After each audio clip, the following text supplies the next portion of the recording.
নমস্কার বন্ধুরা, আজকে চলে এসেছি আরেকটা ছোট্ট ভিডিও নিয়ে। এবং এই পার্টিকুলার ভিডিওটা যেই সাবজেক্টটা নিয়ে করা, যেই জিনিসটা নিয়ে করা, এটা কিন্তু আমার খুবই মন পছন্দের একটা জিনিস। তো এই যে সামনে দেখতেই পাচ্ছেন যে এটা আমার বাহন, আমার খুবই ফেভারিট আমার গাড়ি, যেই টু হুইলার আর কি, স্কুটার সুজুকি অ্যাক্সেস 125। এবং খুবই পছন্দের আমার, মানে আমি এই বাহনটি ছাড়া সারাদিনের কথা ভাবতেও পারি না। আর বাহন থাকলে তো তার পরিচর্যা করতেই হয়। তো আজকে চলে এসেছি বাইক ওয়াশ পয়েন্টে। সো আজকে আমরা একটা ডিটেলড ভিডিও করছি এই গাড়িটা পরিচর্যা, ওয়াশ, ফোম ওয়াশ, এই সমস্ত কিছু, এবং পলিশ। মানে প্রথমে হবে ওয়াটার ওয়াশ, যেটা এখন হচ্ছে, এরপরে হবে ফোম ওয়াশ, সেটা আপনারা দেখতে পারবেন, এবং তারপরে হবে পলিশ। সো মাঝে মধ্যেই আমি একটাই অ্যাডভাইস করব সবাইকে, যাদের এরকম শখের গাড়ি রয়েছে কিংবা এরকম হালকা কালারের গাড়ি রয়েছে। আপনি দেখতেই পাচ্ছেন এই কালারটাও কিন্তু ভীষণই ইউনিক, খুব একটা বেশি কিন্তু সচরাচর রাস্তাঘাটে দেখা যায় না। এই কালারটা খুবই কমই দেখতে পাবেন, কারণ ম্যাক্সিমামগুলো একটু ডিপ কালারের ওপরেই থাকে, নীল কিংবা একদম ব্ল্যাক। হ্যাঁ, কিন্তু এরকম কালার কম্বিনেশন কিন্তু একটু সফিস্টিকেটেড এবং ভীষণই একটু হাই মেনটেনেন্স। সো যেহেতু এটা হাই মেনটেনেন্স, ওই জন্য কিন্তু মেনটেনেন্সটা খুব ভালোভাবে করতে হয়। এবার দেখতেই পাচ্ছেন যে ওয়াটার ওয়াশের পরে সুন্দর করে ফোম দেওয়া হয়ে গেছে গাড়ির ওপরে, চারিদিক থেকে ফোমটা দেওয়া হচ্ছে, এবং এই ফোমটা দেওয়ার পরে খুব সুন্দর করে এটাকে স্ক্রাব করা হবে। এই যে ফোমটা হাতে তুলে নিল, দিয়ে এবার এই পিস অফ ফোম যেটা তুললো আর কি, সেটা দিয়ে ভালো করে ঘষে ঘষে স্ক্রাব করে করে গাড়িটা ওরা ধোবে। তো এই যে প্রসেসটা, এটা দেখুন, এটা সার্ভিস স্টেশনে, আমার তো খুব বেশি দিনের গাড়ি নয়, এখনও পর্যন্ত খুব বেশি দিন হয়নি। সো আমাদের সার্ভিস তো এখনও ফ্রি সার্ভিস আমাদের এখনও আছে সার্ভিস স্টেশনে। তো সেটা তো আছে তার মতন, কিন্তু তার আশায় তো বসে থাকলে হয় না, কারণ গাড়ি প্রতিনিয়ত রাস্তায় চলছে, ধুলোবালি লাগছে, নানান রকম জল কাদা লাগছে। সো এরকম টাইপের কিন্তু ওয়াশিংটা কিন্তু গাড়ির খুবই প্রয়োজন আর কি। আর যদি আপনার গাড়ি এরকম লাইট কালারের হয়, তাহলে তো কথাই নেই, আপনাকে অনেকটাই সময় থাকতে থাকতে বা খুব বেশি ময়লা না পড়তেই আপনাকে কিন্তু এই কাজটা করিয়ে নিতে হবে। বেশি ময়লা পড়ে গেলে কিন্তু এরকম সাবান দিয়ে ওয়াশ করে কোনো লাভ হবে না। আমি যেটা করাই পার্সোনালি, সেটা হলো যে প্রত্যেক মাসে চেষ্টা করি একবার হলেও এই প্রসেসটা করানো, এই ফোম ওয়াশ ভালো করে গাড়িটাকে একবার করে ধুয়ে নেওয়া। এতে কি হয়, কালারটাকে মেনটেন করতেও সুবিধা হয়, বেশি ধুলোবালি পড়ে না। কারণ বেশি ধুলোবালি পড়ে গেলে, যেটা বলছিলাম আমি আগেও, যে কোনো হালকা রঙই কিন্তু কিছুটা করে চেপে যায়, এবং সেই চেপে যাওয়া জায়গাগুলো বা সেই চেপে যাওয়া রঙটাকে আবার কিন্তু নতুন করে বার করা সম্ভব হয়ে ওঠে না কোনো নর্মাল প্রসেসে। হয়তো কোনো কেমিক্যাল দিয়ে কোনো জায়গায় হয়তো সেটা করা যেতে পারে, কিন্তু নর্মালভাবে কিন্তু ঘষে মেজে সেটা করা সম্ভব নয়। সো এই ডিটেলড ওয়াশ ভিডিওটা আপনারা ভালো করে দেখুন। এইভাবে কিন্তু আপনারা নিজের বাড়িতেও কিন্তু আপনারা এইভাবে একই প্রসেসে একই রকমভাবে কিন্তু আপনারা ট্রাই করতে পারেন, যদি আপনাদের বাড়িতে সেরকম ইনফ্রাস্ট্রাকচার থাকে, যদি সেরকম সুযোগ সুবিধা থাকে। এরকম ওয়াটার পাম্প মেশিনও পাওয়া যায়। এটা দেখতেই পাচ্ছেন, এটা কিন্তু একজনের বাড়ির নিচটাই বলতে পারেন। বলতে পারেন কি বই কি, এটা কিন্তু বাড়ির নিচটাই আর কি, তার গ্যারেজের জায়গাতেই সে এই ব্যবসাটা করছে। এই ব্যাপারে আমি পরে আসছি, আমি পুরো জায়গার ডিটেলস এবং সমস্ত কিছুই আমি দেবো। আমি চাই যাতে এই জায়গায় আরও মানুষজন এসে কাজটা করান। তার কারণ হলো, এরা কাজটা সত্যি ভালো করে করছে, আর কাজটা যে ভালো করে করছে সেটা আপনারা দেখতেই পাচ্ছেন। ধরে ধরে করছে, যত্ন নিয়ে করছে, বারবার করে। অনেকে অনেক জায়গায় হয় একবার করে ঘুরিয়ে ছেড়ে দেয়, একবার করে ওয়াটার করছে, প্রেশার পাম্প দিয়ে একবার জাস্ট করে দিয়ে ছেড়ে দেয়, একটু ঘষলো হয়ে গেল।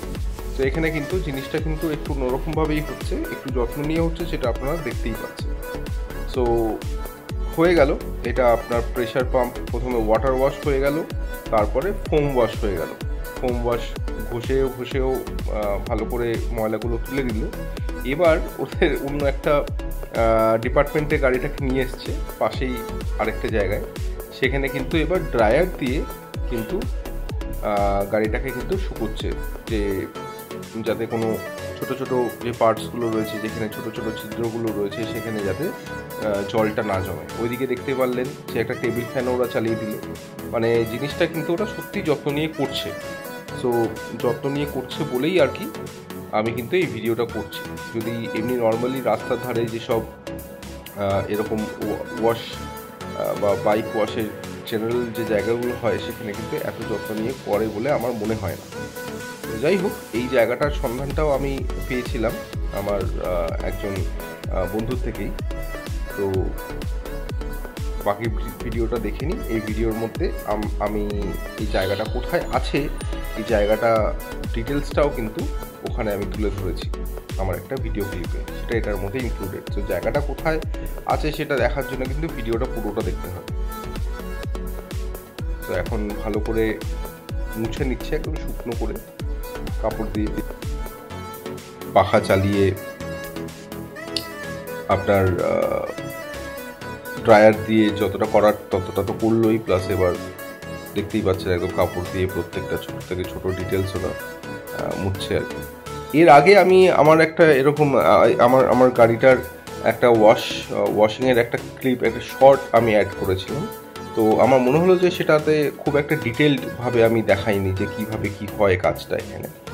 তাই জন্য আমার মনে হলো যে একটা ডিটেল ভিডিও করা যাক, করে আমি আপলোড করে রাখি, যদি কারোর পছন্দ হয় বা যদি কারোর কাজে লাগে। বিশেষত আমি আগের ভিডিওতেও বলেছি, আমি এবার থেকে ঠিক করেছি আমি সব ভিডিওতেই এটা বলবো। সেটা হলো যে আমি আমার ভিডিও কাউকে শেয়ার করতে অনুরোধ সেভাবে করি না, কাউকে আমার চ্যানেল সাবস্ক্রাইব করতেও আমি বলি না আমার কোনো ভিডিওতে। তার কারণ আমি একটা সোশ্যাল এক্সপেরিমেন্ট করছি। আমি আমার কোনো ভিডিও বা আমার চ্যানেলের প্রমোশন অন্য কোনো সোশ্যাল মিডিয়াতে আমি করছি না, এবং আমি দেখতে চাইছি যে সেটা না করেই অর্গানিকভাবে ইউটিউবের মধ্যে থাকা অডিয়েন্স, যারা ইউটিউবেই এসে বিভিন্ন ভিডিও সার্চ করে, তারাই কতটা ভালোবেসে আমার চ্যানেলটা সাবস্ক্রাইব করছে। আর এটা কিন্তু শুরু হয়ে গেছে পালিশ। ওখানে টুলের ওপরে আপনি দেখতে পারলেন যে কিছু পলিশ রাখা আছে, সেটা আমি কিছুক্ষণ পরে গিয়ে আমি সেটা হাতে ধরে তুলে দেখাবো। সো এই পলিশটা কিন্তু ওরা ফোমের মধ্যে নিয়ে কিন্তু সেই পলিশটাও কিন্তু করে দিচ্ছে, সেটাও কিন্তু দেখতে পাচ্ছেন। হ্যাঁ, মানে কি হলো, ওয়াটার ওয়াশ হলো, তারপরে ফোম ওয়াশ হলো, তারপরে সেটাকে ভালো করে ড্রাই করলো, এখন তার উপরে করছে সুন্দর করে পলিশ। আসুন দেখে নিই কী কী পলিশ তারা ব্যবহার করে। আচ্ছা, ক্যাস্ট্রল খুবই ভালো কোম্পানি, 3-in-1 শাইনার দেখতে পাচ্ছি, খুবই ভালো কোম্পানির একটা ওয়েল নোন জিনিস ওরা ব্যবহার করছে। এখানে আরও অনেক কিছু পলিশ রয়েছে, টায়ার শাইন, এটা ওটা আরও অনেক কিছু, যেগুলো খুবই ব্র্যান্ডেড পলিশ বলেই মনে হচ্ছে। এবং গাড়িটাও কিন্তু খুব সুন্দর করে পলিশড হয়েছে। গাড়িটা প্রায় 1 বছরের কাছাকাছি হতে চললো, কিন্তু এটা এইভাবে মেনটেন করার জন্যে এখনও যখনই রাস্তায় বেরোই তখনই কিন্তু কেউ না কেউ এরকম পেয়েই যায়, যারা কিন্তু গাড়িটাকে রাস্তায় দাঁড় করিয়ে অ্যাপ্রিসিয়েট করে এবং গাড়িটার ডিটেলসের ব্যাপারে জানতে চায়। কিন্তু মজার ব্যাপার হলো যে গাড়িটা কিন্তু খুবই কমন একটা গাড়ি, আমাদের সুজুকি অ্যাক্সেস 125। দেখতেই পাচ্ছেন কীভাবে পলিশ করছে, কতটা সুন্দর করে যত্ন নিয়ে পলিশটা করা হচ্ছে। আচ্ছা, এবার চলে আসি এই জায়গাটার ব্যাপারে। এই জায়গাটার নাম দেখতেই পাচ্ছেন, এমজি ট্যুরস অ্যান্ড ট্রাভেলসের একটা বড় বোর্ড লাগানো, কিন্তু এখানে ওটা ওদের আরেকটা ব্যবসা, ট্যুরস অ্যান্ড ট্রাভেলসের আলাদা ব্যবসা। এখানে কিছু গাড়ি রেন্টেও পাওয়া যায় ওয়েডিংয়ের জন্যে, সেটারও অ্যাডভার্টাইজমেন্ট ওরা দিয়ে রেখেছে। আর এটার বেসিক্যালি জায়গাটার নাম হলো বাইক ওয়াশ পয়েন্ট। এইটা হলো আসলে, এখানে রেটসগুলো দেওয়া রয়েছে। এই যে আমি টোটালটা করালাম, এই টোটালটা ওরা করে দিল মাত্র 150 টাকার বিনিময়ে। মানে বুঝতে পারছেন তো, মাত্র 150 টাকা দিয়ে আপনি এইরকম পলিশ, ফোম ওয়াশ এবং সমস্ত কিছু করে নেবেন। এই সমস্ত এখনও ওরা ডিটেলিংয়ের উপরে কাজ করে যাচ্ছে, কিছু একটা ওরা করছে, পলিশ করে যাচ্ছে এখন অন্যান্য নানান রকম যন্ত্র দিয়ে। আর এছাড়া যদি আপনার বাইক থাকে তাহলে চেন লিউপ করতে সব মিলিয়ে 80 টাকা মতন লাগে। আর এটা কিন্তু বারাসাত হসপিটালের কাছে।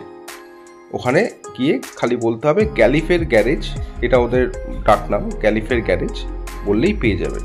আবার দেখা হবে অন্য একটা